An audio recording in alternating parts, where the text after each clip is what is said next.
China, Mr. President. You called it an attack the other day. Was it deliberate? So, a terrible thing happened, and you can look at it as a source. It took place at a certain point, and it could have been put out, and it should have been put out. And we asked to go over, and they said no. They didn't want our help. And I figured that was okay because they must know what they're doing. So it was either stupidity, incompetence, or it was deliberate, one or the other.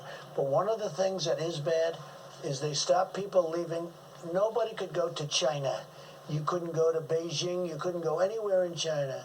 But you could go to the rest of the world. What was that all about? 430,000 people traveled from China to the United States after coronavirus was known. Right. Okay. So we took in, as you know, a very small, because I put on, in January, and I was criticized by everybody, including Dr. Fauci. I put in a wall. We put in a very strong wall. Only a small number of people were allowed in, and they were all U.S. citizens. I can't tell a U.S. citizen you can't come back into your country. And then I put up a barrier to Europe, too, because what happened is these same people and others went to Europe. Europe became heavily infected. Italy, a very favorite place of yours. Yes. Italy, Spain, France became very, very badly infected. Infected is a terrible word, isn't it? It all became a horror show. And then I closed it because I didn't want people coming in from Europe, if you can believe it. This is what happened.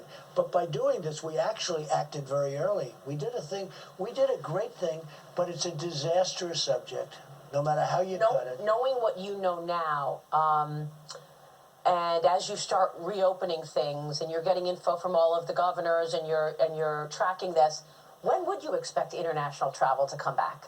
Is that a 2021 affair? All I can say is this, as soon as possible. We can't send planes over to a country that right now, I mean, I'm not going to mention names of countries, but there are some that are right now, we talked about one just a little while ago, really badly infected.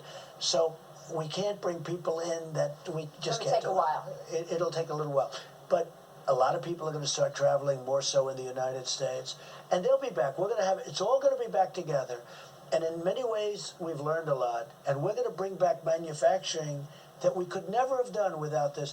As bad as this has been, because now people agree with me. A lot of people are saying Trump was right. I've been talking about this for a long time. I've been doing a lot about it. But, you know, they become embedded. It's almost like it becomes a way of life. We have to do business. So much stimulus. This is about our country. It's not about the world. We have to fix our country. The world, we want to be a leader, the leader, but right now, I'm president of the United States. I'm not president of the world. I say it all the time. I want to make America great again. I want to do what we have. You know, years ago, we made our own product. We didn't rely on everybody in the world. They have their own problems. So what happened? They just wanted to do it cheaper? They wanted less. So you have globalists. They're globalists. They're people that think we have to make the world wealthy at our expense. I don't even know where these people come from. But those days are over. And if nothing else, over the last 2 months, it's been proven to be right.